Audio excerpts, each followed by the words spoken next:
ವಸ್ತುಗಳು ನೀಡುತ್ತವೆ. ಮರಗಳು ಹೇಗೆ ಬೆಳೆಯುತ್ತವೆ? ಉತ್ತರ: ಮರಗಳು ಬೀಜದಿಂದ ಬೆಳೆಯುತ್ತವೆ.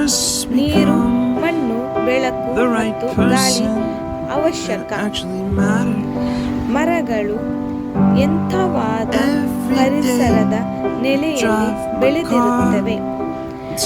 ಉತ್ತರ: ಮರಗಳು ಮಳೆ ಬರುವ ಪ್ರದೇಶಗಳಲ್ಲಿ, ನದಿ ತಟಗಳಲ್ಲಿ, ಬೆಟ್ಟಗಾಡುಗಳಲ್ಲಿ ಅಥವಾ ಮನುಷ್ಯರು ಬೆಳೆಸುವ ಉದ್ಯಾನವನಗಳಲ್ಲಿ ಬೆಳೆಯುತ್ತವೆ.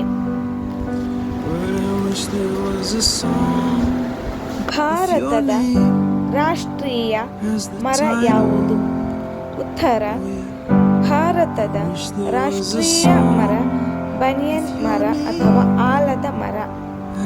ಮರವನ್ನು ನಾಶ ಮಾಡುವುದರಿಂದ ಏನಾಗಬಹುದು? ಉತ್ತರ: ಮರಗಳ ನಾಶದಿಂದ ಪರಿಸರ ಹಾನಿಯಾಗುತ್ತದೆ, ಮಳೆ ಕಡಿಮೆಯಾಗುತ್ತದೆ, ಉಷ್ಣತೆ ಹೆಚ್ಚಾಗುತ್ತದೆ, ವನ್ಯಜೀವಿಗಳು ಆಶ್ರಯ ಕಳೆದುಕೊಳ್ಳುತ್ತವೆ. ಮರದ ಮುಖ್ಯ ಭಾಗಗಳು ಯಾವುವು? ಉತ್ತರ: ಬೇರು, ಕೊಂಬೆ, ಎಲೆಗಳು ಮತ್ತು ಹೂಗಳು ಅಥವಾ ಹಣ್ಣುಗಳು. ಮರಗಳಿಲ್ಲದಿದ್ದರೆ ಏನು ಆಗಬಹುದು? ಉತ್ತರ: ಮರಗಳಿಲ್ಲದಿದ್ದರೆ ಪರಿಸರದ ಸಮತೋಲನ ಕುಸಿದು ಬೀಳುತ್ತದೆ, ವಾತಾವರಣ ಬಿಸಿಯಾಗುತ್ತದೆ ಮತ್ತು ಜೀವಜಾಲದ ಮೇಲೆ ದುಷ್ಪರಿಣಾಮ ಬೀರುತ್ತವೆ. ನಾವು ಮರಗಳನ್ನು ಹೇಗೆ ರಕ್ಷಿಸಬೇಕು? ಉತ್ತರ: ಮರಗಳನ್ನು ಕಡಿಯಬಾರದು. ಹೆಚ್ಚು ಮರಗಳನ್ನು ನೆಡುವುದು, ನೀರಿನ ವ್ಯವಸ್ಥೆ ಮಾಡುವುದು ಮತ್ತು ಪರಿಸರವನ್ನು ಶುದ್ಧವಿಟ್ಟು ನೋಡಿಕೊಳ್ಳುವುದು. ಮರಗಳಿಂದ ನಮಗೆ ಯಾವ ಯಾವ ಉತ್ಪನ್ನಗಳು ದೊರೆಯುತ್ತವೆ? ಉತ್ತರ: ಮರಗಳಿಂದ ಕಟ್ಟಡ ಸಾಮಗ್ರಿಗಳು, ಹಣ್ಣುಗಳು, ಔಷಧಿ ಗುಣದ ಎಲೆಗಳು, ತೈಲಗಳು ಮತ್ತು ಇತ್ಯಾದಿ ಉತ್ಪನ್ನಗಳು ದೊರೆಯುತ್ತವೆ. ಮರಗಳನ್ನು ನೆಡುವಾಗ ಏನು ಜಾಗರೂಕತೆ ವಹಿಸಬೇಕು? ಉತ್ತರ: ಸೂಕ್ತ ಸ್ಥಳ ಆರಿಸಬೇಕು, ಸಣ್ಣ ಗುಂಡಿ ತೋಡಿ ಗಿಡ ನೆಡಬೇಕು, ಸೂಕ್ತ ಪ್ರಮಾಣದ ಮಣ್ಣು, ಗೊಬ್ಬರ ಮತ್ತು ನೀರನ್ನು ನಿಯಮಿತವಾಗಿ ನೀಡಬೇಕು.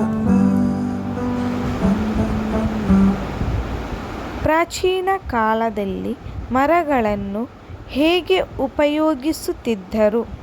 ಉತ್ತರ: ಪ್ರಾಚೀನ ಕಾಲದಲ್ಲಿ ಮರಗಳನ್ನು ಮನೆ ಕಟ್ಟಲು, ಹರಕೆ ಮರಗಳನ್ನು ಪೂಜಿಸಲು, ಔಷಧಿ ತಯಾರಿಸಲು ಉಪಯೋಗಿಸುತ್ತಿದ್ದರು.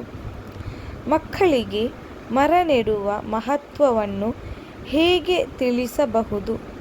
ಉತ್ತರ: ಮಕ್ಕಳಿಗೆ ಮರ ನೆಡುವ ಆಟದ ಮೂಲಕ ಅಥವಾ ಶಾಲಾ ಕಾರ್ಯಕ್ರಮದ ಮೂಲಕ ಹಾಗೂ ಪರಿಸರದ ದಿನದ ಅಂಗವಾಗಿ ಮರ ನೆಡುವ ಮೂಲಕ ತಿಳಿಸಬಹುದು. ಯಾವ ಮರದ ಹಣ್ಣು ಬಹಳ ಹೆಸರುವಾಸಿಯಾಗಿದೆ?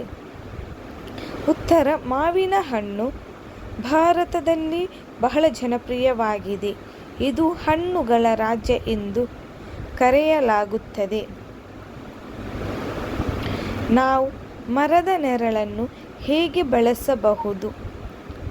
ಉತ್ತರ: ಮರದ ನೆರಳು ನಡುಬಿಸಿಲಿನಲ್ಲಿ ವಿಶ್ರಾಂತಿ, ಪಾಠ ಕಲಿಕೆಗೆ, ಆಟದ ಮೈದಾನಗಳಲ್ಲಿ ಮತ್ತು ರೈತರಿಗೆ ಕೃಷಿ ಕೆಲಸಕ್ಕೆ ಸಹಾಯ ಮಾಡುತ್ತದೆ. Thank you for watching. Please subscribe to my channel, like, share and comment. Thank you.